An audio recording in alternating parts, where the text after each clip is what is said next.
team. I'm going to hang out here so there's more room for That sounds great. Thanks, Danny. Do you want to sit there now? Turn around and sit. Thank you. I appreciate it. You didn't know that? Is this your camera, dear? If I put people... Heads up, folks. I don't want to block this. Heads up. Heads up. Golly. It is tight in here, isn't it? Yeah.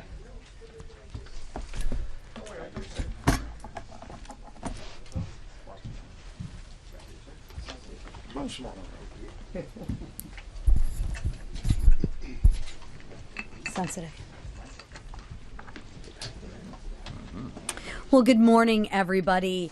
House Republicans just finished hearing from our president, and he delivered a clear message. And that message was, get the job done. Everyone in that room agreed we will deliver this victory for the president and, more importantly, for the American people. The stakes are too high, and we will not miss our chance. Now, switching gears to news that broke over the weekend, the American people are smart, but we already knew that. When the Biden-Hur tapes were released on Friday, it proved that Democrats hid and lied about Biden's condition. The American people knew they were being lied to, and this week, I hope no one takes the Democrats' bait or the Democrats' word for anything, especially when they keep lying and fear-mongering about the one big, beautiful bill. We will not let them get away with their lies. And I hope you all ask them about the tapes this week, too. Really interesting. Contrast that with House Republicans, who will remain on offense this week as we advance our one great big beautiful bill. We will pass this transformational legislation for the families who just lost loved ones to the border crisis.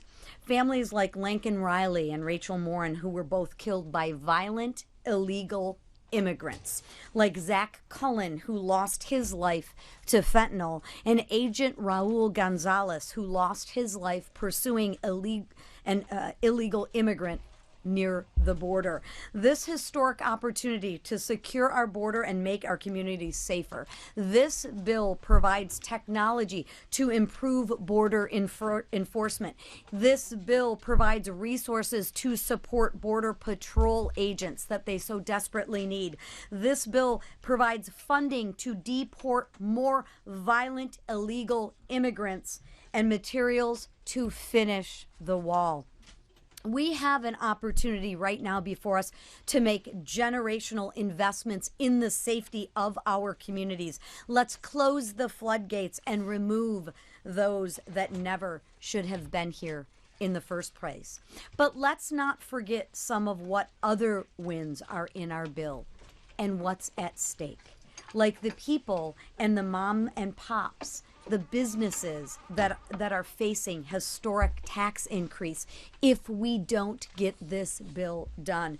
They will not survive if we don't pass this bill. And those on Medicaid who need it strengthened, sustained, and secured. It's time we put them first, not illegal immigrants. That's what we promised the people, and that's what we intend to deliver, to put the American people first. And the one big beautiful bill delivers on those priorities. And I know every single House Republican will be proud of its passage, because when it's all said and done, history will remember that Republicans put Americans first and the Democrats didn't. And now I would like to turn it over to our chairman, Mark Green.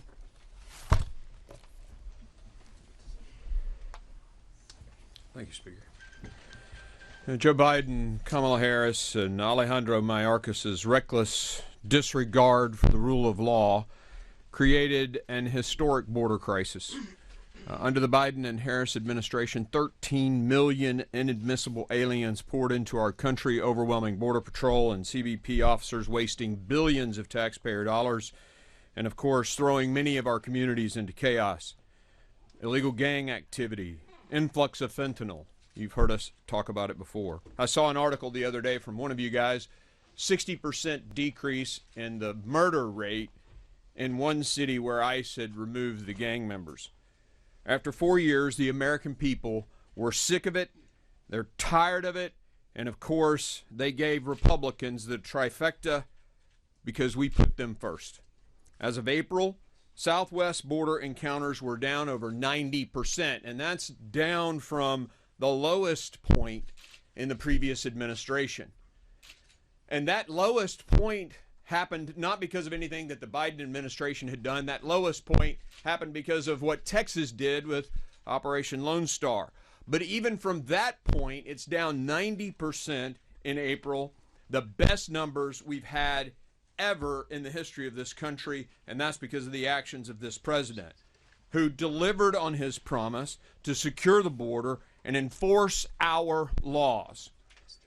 But if Congress fails to act, this success will be short-lived. I'm proud of the Committee on Homeland Security's work to include common sense border security legislation. That is a generational opportunity to actually secure our border. We've tried so many times in the past. Now we will codify these executive actions, and we will do our job in Congress and resource this effort. $7 billion to recruit and train new border agents, billions of dollars to fix, to build the wall, and it's a high-tech, lights, cameras, access to observe, $5 billion in technology enhancements, all the support that we can give to the border states. We're going to expand Operation Stone Garden, those grants for those states that actually work with the Department of Homeland Security to secure our border, all in this bill, all because the American people said enough is enough, and all because they elected Donald Trump and a Republican Congress. I now will be followed by one of my mentors and heroes in this building, Jim Jordan. Thank you, Mr. Chairman. You know why the Democrats dislike this bill so much? Because it's so darn Republican. Embraces three fundamental Republican principles: cut taxes, secures the border, requires work. We're the party that believes you should let mom and dads keep more of their money to chase down their goals and dreams. We're the party that believes you should actually have a secure border. This bill does it, as Chairman Green just pointed out. And we're the party that believes able-bodied adults, if they're going to get your money, should have to work. It's good for taxpayers. It's good for the economy. Most importantly, it's good for that individual.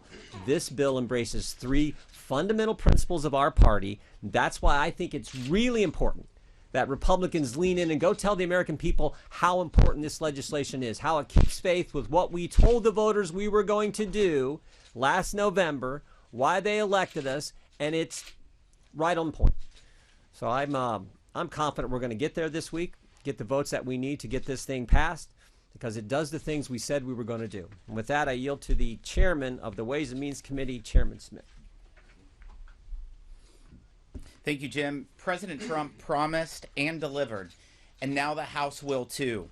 The One Big Beautiful Bill stops the largest tax increase in history and focuses benefits on workers, families, farmers, and small businesses. It unleashes Made in America manufacturing and delivers on President Trump's promise to all American workers. This is an economic growth agenda combined with historic spending reforms that protects those in need and puts America on a path to a better future. $140 billion in your tax dollars shouldn't go to illegal immigrants who have broken the law. Instead, Republicans are putting that money towards no tax on tips and no tax on overtime. Fortunately, 77 million Americans have already weighed in. We're going to deliver on the president's promises, and we're going to help working and middle-class Americans. This is very personal for me. I grew up in a single-wide trailer in a town of less than 5,000 people. The average income in my hometown is just over $24,000. My priority is the working class. That is the priority of President Trump, and that is the priority of the Republican Party. And this bill delivers for them. My neighbors back home and hard-working families and communities, just like in Salem, Missouri, and all across the United States. According to the Council of Economic Advisors, the no tax on tips policy alone will lead to an additional $1,700 in the pockets of each of the 4 million different tipped employees working in communities throughout this nation. Family take-home pay will increase up to $13,300 under the One Big Beautiful Bill. And the same study showed that tax relief for seniors, meanwhile, would increase the average take-home pay for qualifying seniors by approximately $450 per year. I'm proud to say we're taking the president's promise and going even farther by delivering even greater benefits for them. I've said it before, and I'll say it again. Failure is not an option. We have to deliver for the American people. Pleased to turn over to Whip Emmer. Thanks, Jason. This week, House Republicans face a historic moment that has the potential to revive the American dream and solidify the comeback that has already begun under President Donald J. Trump.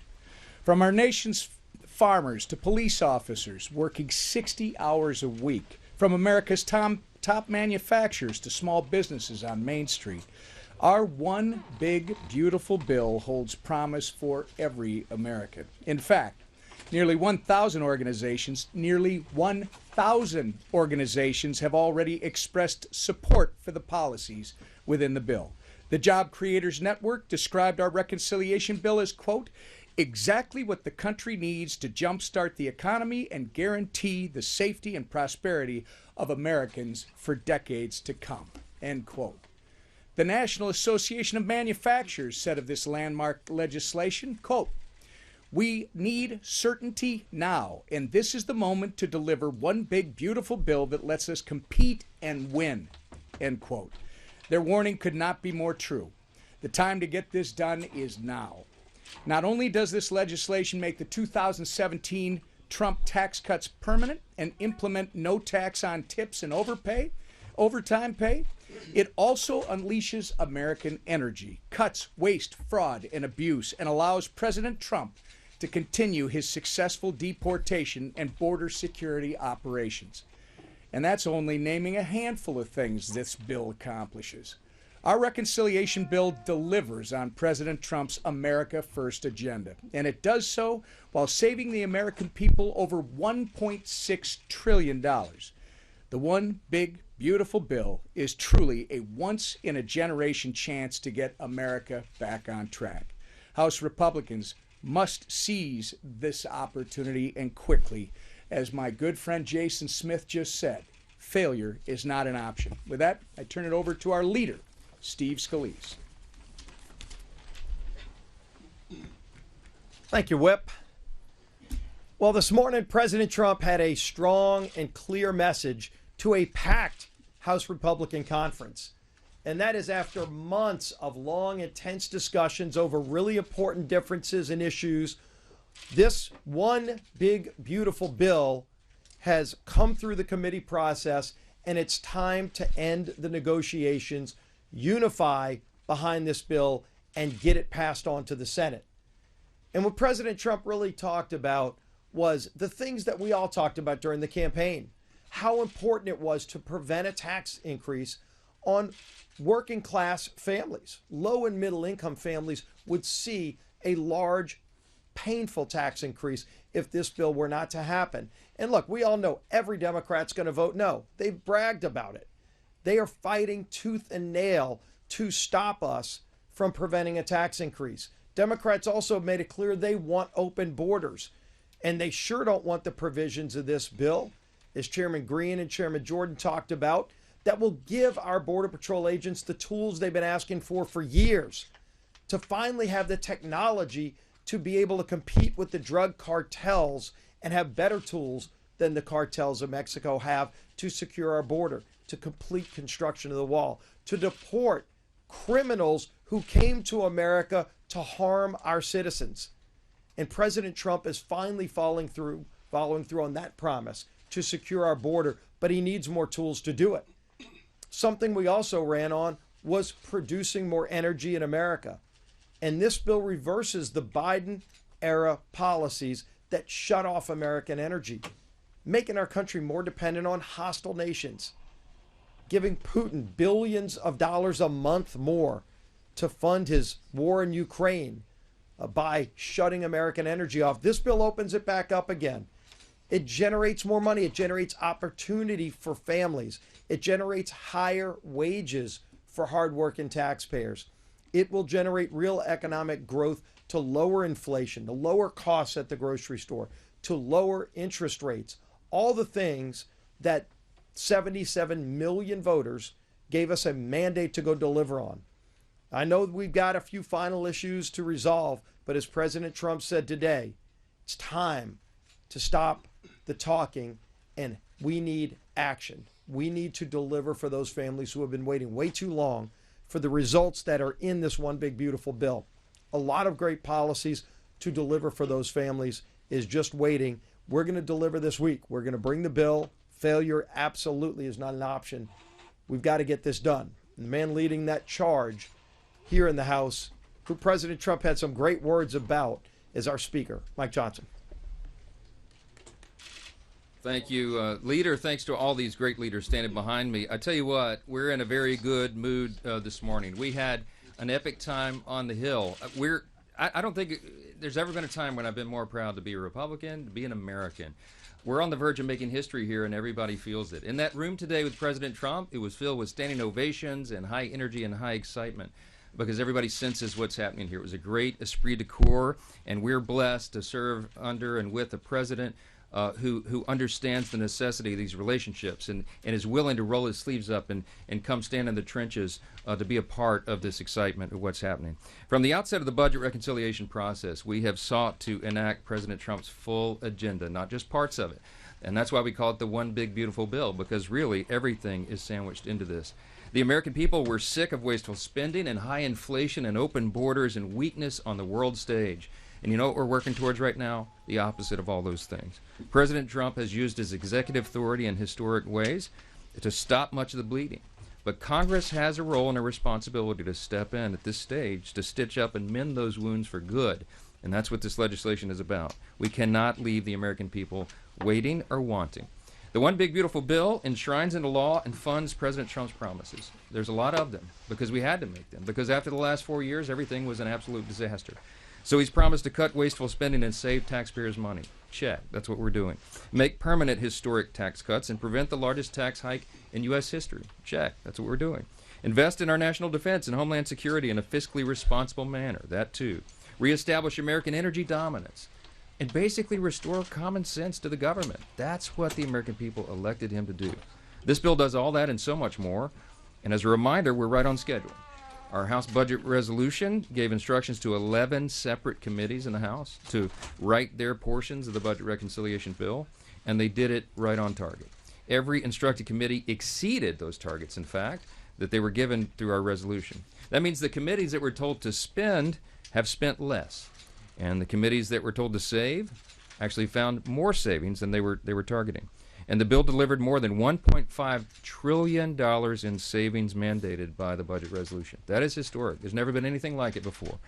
And we're proud to deliver it. This is a whole of Congress response to a whole of government problem. And the results of all this work for over a year has now come to fruition. Every House Republican has engaged in the process. The White House has been involved, as you saw most recently within the last hour. The Senate has been involved. Constituent groups from around the country made their voices heard. And that's why, as the whip said, nearly 1,000 organizations have issued enthusiastic public endorsements about this legislation. I don't think there's ever been anything like that. No legislation has ever garnered that much support. It's really something. And we never promised it'd be easy. We never thought this was going to be an effortless process, because when you're doing this much in a bill this large and complicated and comprehensive, there's a lot of opinions in the room. We respect that in the Republican Party. We're people of deep principle and settled philosophy, and you're going to get differences of opinion when you work through these things. That's part of it. We welcome it. Nothing in Congress is ever easy, especially when you have small margins. But we are going to land this plane and deliver this, and we're proud what we've accomplished together. Every member of the conference can be proud of this legislation in the end. It's truly a nation-shaping piece of legislation. You heard some of the highlights here. Let me just give you a couple of things that haven't been mentioned yet, or can't be mentioned enough. Some of the big conservative wins in the bill that are common sense wins for the American people. Putting Americans first. I love what Chairman Jordan said. This is really simple. We're delivering. We're doing what we said we were going to do. When you talk about putting Americans first, we're making the largest investment in border security in over a generation, providing nearly $150 billion to secure our border and deport illegal aliens. We are cracking down on illegal aliens receiving Medicaid, Medicare, SNAP, and tax benefits that are intended for the citizens of this country. We're shifting the cost of adjudication in the immigration system from the American taxpayer to the aliens themselves. And we're imposing a fee on remittance payments to foreign countries by illegal aliens. Second category, providing historic tax relief. We're going to eliminate taxes on tips and overtime and provide tax relief for seniors on Social Security. We're going to eliminate taxes on auto loan interest if that car is made in the U.S., lowering the cost of borrowing for America's farmers and providing tax relief for job creators. Another category, bringing back common sense. I mean, that's the continuing theme here that we all talk about. We're repealing and rolling back over $500 billion in funding for the radical Green New Deal policies from Biden's so-called Inflation Reduction Act. We call it the Inflation Act. We're ending Biden's war on American energy. We're banning Medicaid dollars from going to transgender surgeries for minors. We're canceling Biden's student loan repayment program. We're increasing university endowment tax for these big woke institutions. We're revoking tax exempt status for nonprofits that materially support terrorism. We're doubling the jail time for leaks of confidential taxpayer information. We're eliminating big businesses' ability to engage in woke PR campaigns to facilitate refundability for green energy projects. We're incentivizing federal workforce to be at-will employees, and we're repealing Biden's disastrous EV mandate. The stakes couldn't be any higher. We could go on and on. It's over 1,000 pages. I could list all the wins, but we only have so much time. Despite the overwhelming popularity of so many of these provisions in this bill, the guys on the other side of the congressional Democrats have refused to engage with us in this process at all. They're not going to vote for anything that I just listed for you. And make no mistake about it. This week they're going to vote for. They're going to vote for the largest increase in taxes in American history. They're going to vote against border security, against American energy dominance, and against broadly popular policies, such as work requirements to shore up Medicaid. President Trump's One Big Beautiful Bill is going to require one big beautiful vote. And this is our shot. Best chance. This is our best chance that we'll ever have in our lifetimes, and any of us in any of our lifetimes, to deliver on the mandate handed down by so many Americans. 77 million Americans voted for President Trump, more than that. And in fact, it's exactly what Republicans were sent to Washington to accomplish, as Chairman Jordan said. By passing this legislation, wages will increase as much as $11,600. Take-home pay for the typical American family with 2 kids will increase by $13,300 a year. As many as 4.2 million full-time equivalent jobs will be created because of this legislation. But if we fail, here's the alternative. Here's what the Democrats are going to vote for. Every American citizen seeing a 22% tax hike. 26 million businesses would see a tax increase to 43%. We'd lose nearly 6 million jobs in the economy and about $1 trillion in GDP by some estimates. The Border Patrol and ICE would lack the resources to detain and deport criminal illegal aliens, and 1.4 million illegals would continue to receive taxpayer funding of health care. Look, we could go on and on this morning about finishing the border wall and accomplishing all these things that we've talked about, but I'm going to end it here and tell you that failure is simply not an option. We have to get this done. I told President Trump on the campaign trail that I believed he could be the most consequential president of the modern era and arguably maybe one of the most in all of U.S. history, maybe top 2 or 3. I think this is the way we deliver that. And by extension, that means that this Congress can be one of the most consequential in history. We do not take that lightly. And despite the challenges and the nonstop media criticism and the historically small House majority, we are right on track to deliver, and that's what you'll see this House do this week. Now, we're not going to take a lot of questions this morning because we've already done a ton of media with you in the halls. The President gave you a lot, we gave you a lot. What we're leaving to do right now is gather up the small subgroups in the House Republican Conference and tie up the remaining loose ends. I'm very confident that we'll be able to do that. There's a great esprit de corps in the room this morning because everybody knows what's at stake. All the things we've talked about here this morning, we are going to get this done. So this is a rare thing. I'm going to say hold the questions and let me go get back to work so we can finish this thing up. Okay? Thanks for being here this morning. Thank you.